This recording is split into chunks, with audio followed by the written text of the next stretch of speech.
Мадлен Маккан охины алга болсон явдал өнөө хүртэл 18 жилийн дараач мөрдөгчдийг төрөгдүүлсээр байна. Мадлен ердөө 3 настайдаа уул мөрөггүй алга болсон. 2007 онд энэхүү англи бяцхан охин Португал дахь зочид буудлын өрөөнөөс алга болсон байна. Энэхүү эргэлзээтэй хэрэг нь орчин үеийн түүхэндх хамгийн их мэдээлэгдсэн сураггүй алга болсон хүний хэрэг болсон юм. Түүний унтаж байсан өрөөнд хүч хэрэглэн нэвтэрсэн ямар ч шинж тэмдэг байгаагүй бөгөөд учир шалтгааны талаар итгэлтэй тайлбар олдоогүй байна. Охиныг алга болсноос дараагийн хэдэн 7 хоногт олон янзын таамаг дэвшүүлэгдсэн бөгөөд үүнд танихгүй хүн хулгайсан эсвэл Мадлен Макканы эцэг эх нь санамсаргүй үхлийг нь нуусан байж болох тухай мөн хүүхдийн бэлгийн мүлэлгийн бүлэг оролцсон байх магадлалын талаар маргаан өрнөжээ.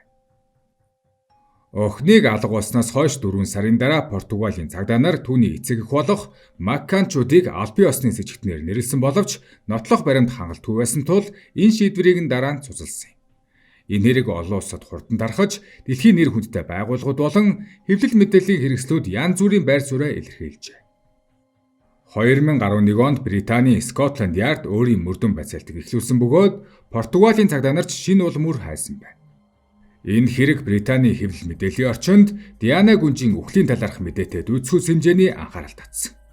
Лондонгийн алдарт Тоттенхэм Хотспур хөл бөмбөгийн клуб хүртэл чухал тоглолтын өмнө Мадлен Маккан гэсэн бичгтээ цамц өмсөж оролцож байж. Тэр 3 настай байхдаа Португал дахь зочид буудлын өрөөнөөс уул мөргүй алга болсон юм. 2007 онд Жерри Маккан болон Кейт хоёр өөрсдийн хүүхдүүд болох 3 настай Мадлен болон 2 настай эхэр хүүгүүдээ авч аялалд гарчээ. Ингэхдээ тэд зөвхөн гэр бүлээр явсангүй, найз нөхөдтэйгээ болон тэдний хүүхдүүд ч бүлэг болон хамтдаа Португалийг зорьжээ. Тэд Португалийн өмнө зүгт Фарамужийн Алгарве хотын Praia da Luz тосгонд амралтанд очисон бөгөөд байрны нэг давхурд байрлах апартмент түрээслэн байрлаж байна. 5 дугаар сарын 3-ны орой Мадлен охин өрөөнөөс алга болсон. Түүний эцэг эх оройны 8 цаг 30 минутанд хүүхдүүдээ өрөөндөө үлдээж найз нартайгаа ресторанд хоол идэхээр гарчээ. Тэд Мадлен охин болоод ихэр хүүгүүдээ өрөөндөө унтуулад явсан. Гэвч 10 цаг үед байрандаа эргэж ирэхэд бяцхан охин алга болсон байжээ. Энэ хооронд 1 цаг 30 минут л өнгөрсөн байв. Түүнээс хойш тэдний амьдрал бүрэн өөрчлөгдөж Мадлен охин агаарт замхрах мэт сургаггүй болов. Цагдаад даруй мэдэгдэж яаралтай шалгалт болоод 90 сурвалжлах ажиллагааг эхлүүлсэн бөгөөд энэ үед уг байрны хяналтын камер ажиллагаагүй болсныг олж мэдсэн.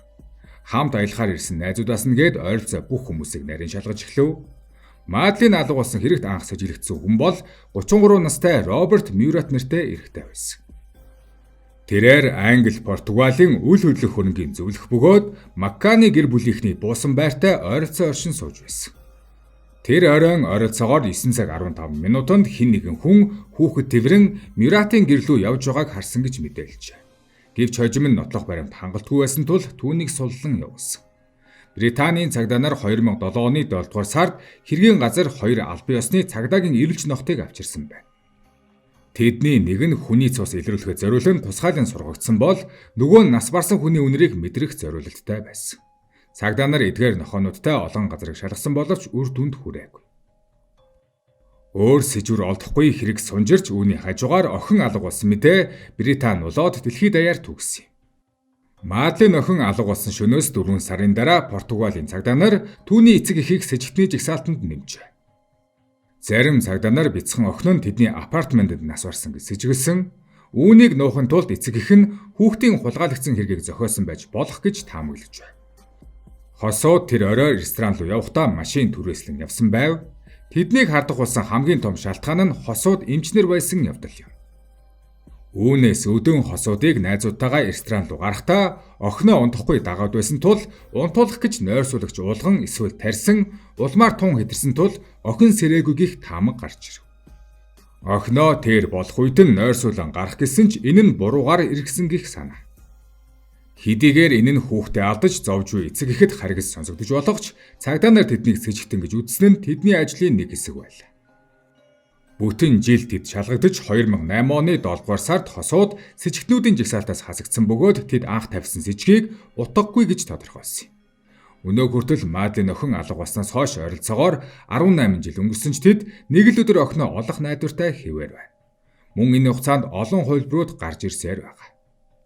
Мадлен охин алга болсон хэрэг нь маш төвөгтэй бодлонтой бөгөөд олон жилийн дараа ч нэг талдаа шийдэгдэв. Түүнийг олж чадаагүй тул түүний амьдрал ба үхэл тодорхойгүй, үнэн мөнч тодорхойгүй хэвээр байна. Нэг таамаглал нь энэ магадгүй орон гэрлүү нэвтэрсэн хулгайн хэрэг байж болох тухай байлаа.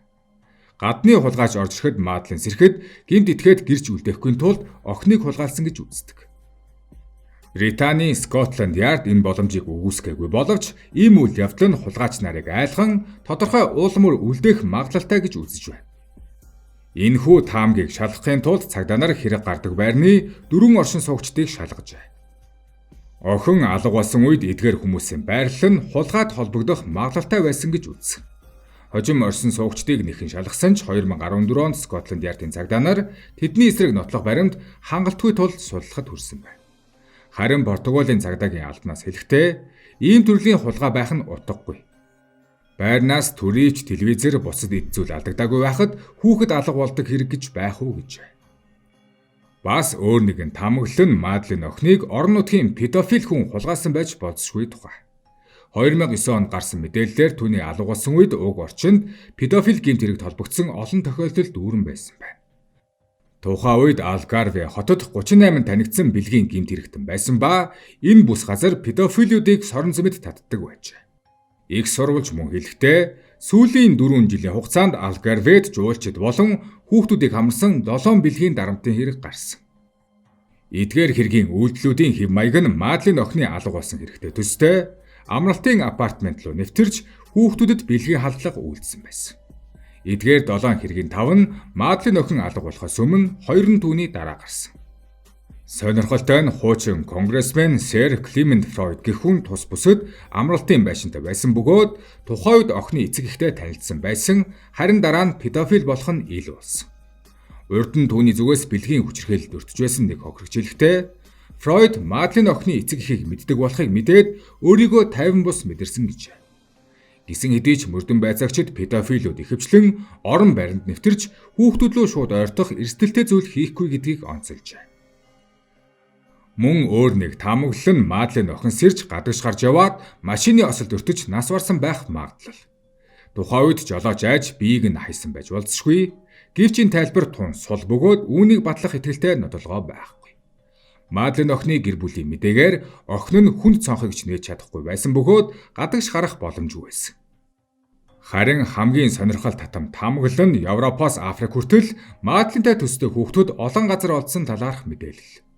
Энэ нь бага насны хүүхдүүдийг хулгайлж педофил баячуудын клуб зардаг хүний наймаачдын бүлгийн тухай.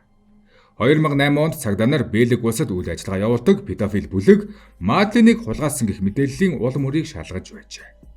Тэднийг захиалгын дагуу охиныг хулгайлж Марокко руу явдаг завинд суулгасан байж болзошгүй гэж үздэг нэг хэсэг байдаг. Охиныг тэнд харсан гэх мэдээлэл гарсны дараа хосууд Марокко руу хүртэл очиж хайсан байдаг. Хамгийн таагүй нь Марокко нь Мавритани руу хүүхэд худалдаалах түгээмэл маршрутын нэг гэж тооцогддог бөгөөд Мавританийн дэлхий дээр боолчлоо хамгийн сүүлд халсан улс гэж тооцогддогч байдал маш таагүй байдаг байна.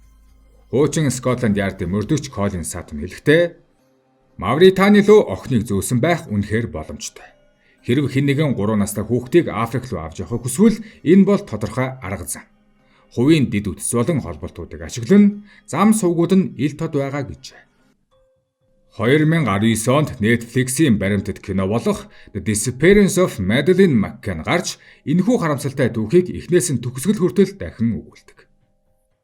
Британий Guardian сонины мэдээллээр энэхүү баримтат кино нь Алгеври хотын амралтын газартай холбоотой түүх сэтгүүлчтэй хийсэн ярилцлага. Мөн хэрэг явдлаас үүдсэн хэвлэл мэдээллийн доголдлыг харуулдаг. Эцэст нь Мадлен охины хэрэгт дэндүү олон таамаг дэвшигдсэн юм. Ямар ч бодит сэжүр байгаагүй учраас энэ нь ч аргагүй.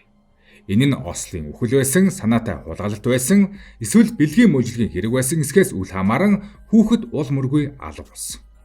Охиноо алдсан хосууд одоо хүртэл охиноо олдно гэж найддаг бөгөөд Ромын паптай хүртэл уулзаж охиноо олоход нь ерөөл өргөхийг хүсэмжилж байлаа. Хэрвээ Мадленыг одоо амьд гэж үзвэл тэр 22 насыг хүрээд байна.